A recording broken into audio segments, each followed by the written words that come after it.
Cagalli Yula Atha, the adoptive daughter of Uzumi Nada Atha, the leader of Orb, and is later on revealed to be the twin sister of the main character, Kira Yamato, or as we all call him, the famous Jesus Yamato. Also, Cagalli is the only known natural in the anime to have seed factor. Cagalli isn't just your average girl, but she is also the princess of Orb, but due to her tomboyish personality, she hasn't really proved herself to be princess material or even that befitting of a soon-to-be leader.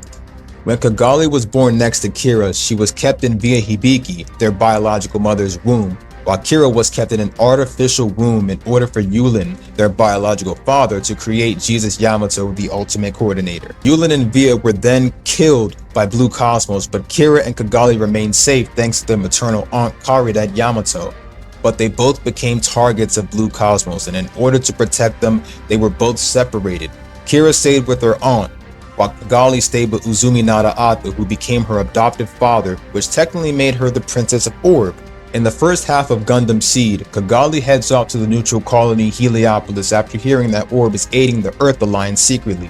There she meets Kira, but not in a "hi, how are you" kind of way, more of a "I'm trying to see if my father didn't have any mobile suits worked on and mine fucked us over" in a kind of way.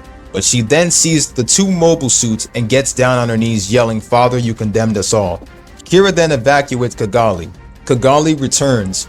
We see Cagalli, who is shown to be part of a resistance known as the Desert Dawn. After she sees the pilot of the strike being Kira, who she met back on Heliopolis, she then furiously hits Kira, asking him why he was piloting the strike. Later on, Cagalli apologizes for hitting Kira and asks once again how he ended up with the Earth Forces. He then tells Cagalli that a lot can happen and that she would be surprised. Heading into a city owned by Zap, Cagalli and Kira gather supplies, but then they meet and save a man who is the Desert Tiger, Andrew Warfield. He then brings them to his base, which is a Zap base. Aisha lets Cagalli take a shower and then puts her in a dress. Kira then comments that Cagalli is a girl because if you guys remember correctly, Cagalli's first appearance in the anime was her wearing a jacket, and that mainly making her look tomboyish when she is obviously a girl, but Cagalli replies with her calling Kira a jerk. After finding out the identity of the strike's pilot being Kira, instead of killing Kira and Cagalli here, he lets them go.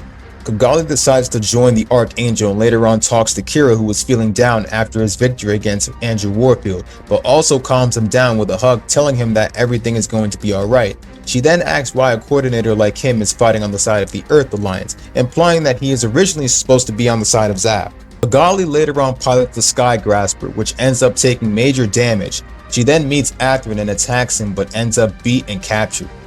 Then they talk in a cave about the war, then goes to sleep. Cagalli, who is half naked, grabs Athrun's gun, but then she says fuck it and throws the gun.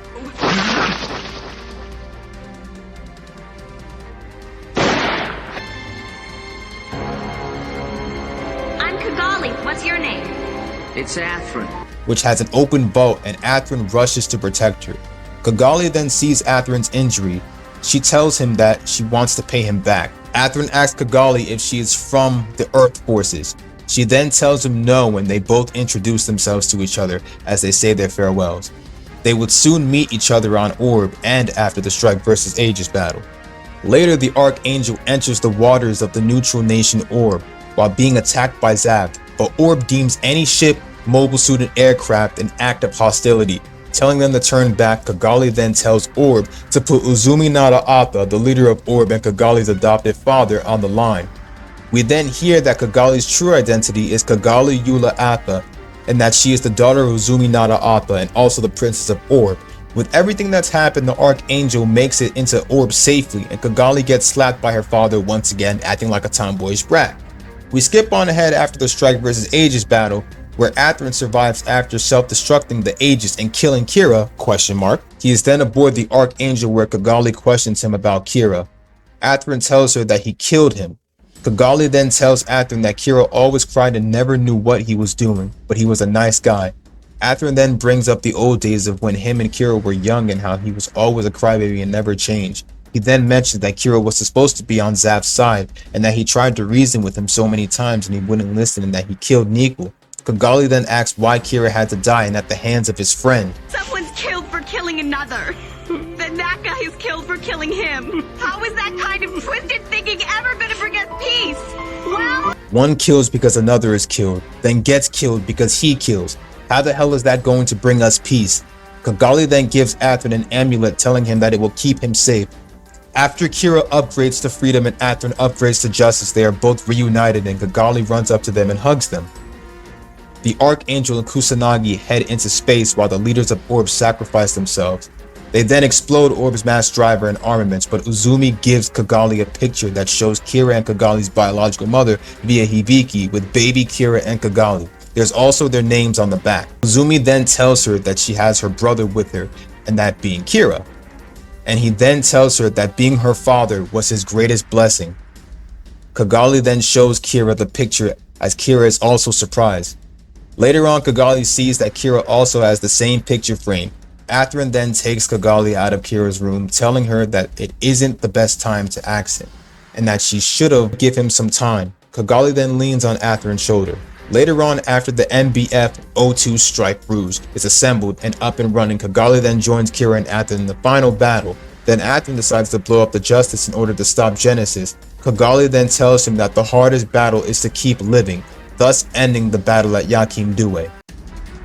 Now we go into Gundam Seed Destiny, the sequel to Gundam Seed. We are now in Cosmic Era 73. 2 years have passed since the first Alliance plant war.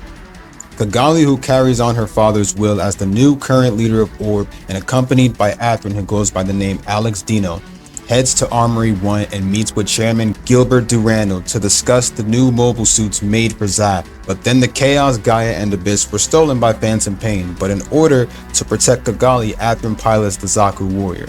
Later on, Cagalli tells the chairman that they vowed not to repeat the tragedies of the past, and we then get introduced to the main character of Gundam Seed Destiny, Shin Asuka, who replies to Cagalli and tells her that making excuses has always been a specialty of the Athas. However, this continues when Cagalli overhears Shin and the others speaking about the Julius 7 issue, and an angered Cagalli jumps in the conversation, surprised at Zap's decision.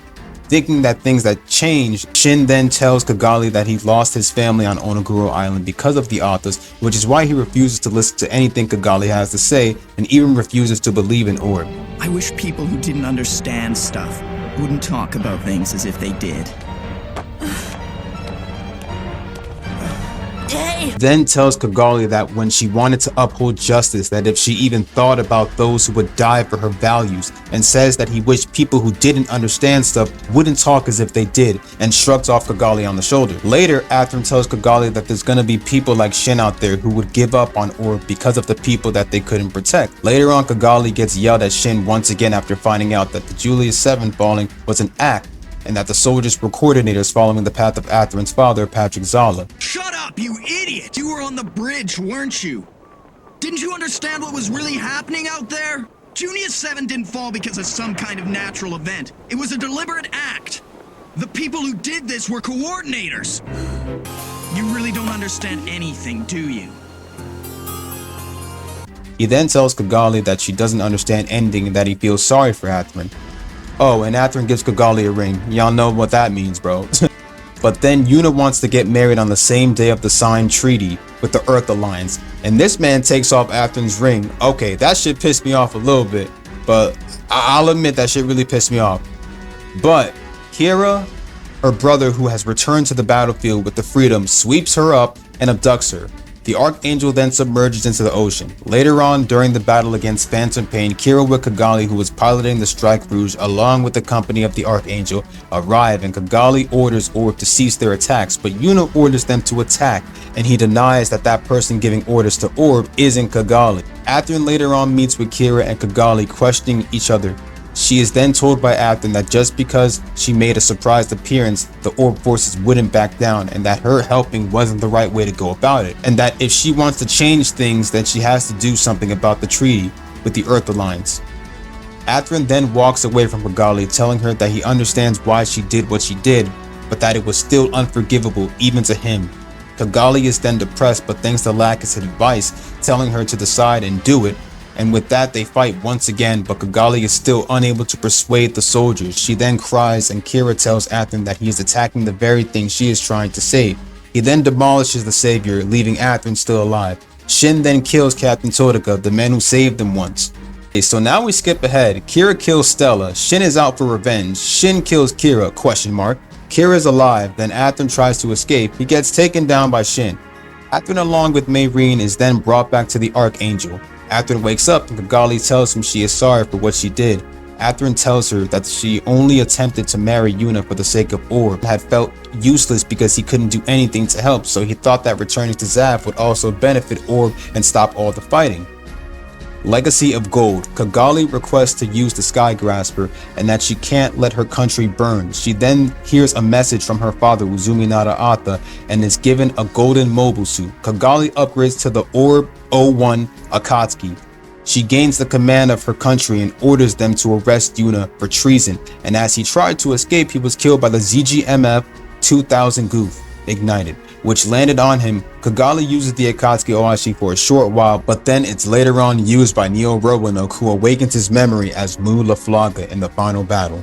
Cagalli stays on Orb because it's her job as representative to protect her country, obviously, and with that, thus ends the Second Alliance War. I wanted to cover up this video after the upcoming Gundam Seed movie, but I wanted to at least surprise you guys, so I said fuck it, let me just get it over with right now anyway. I hope you guys enjoyed this. I'll be doing more anime talk on pretty much anything anime related. This is Bankai X2, signing out.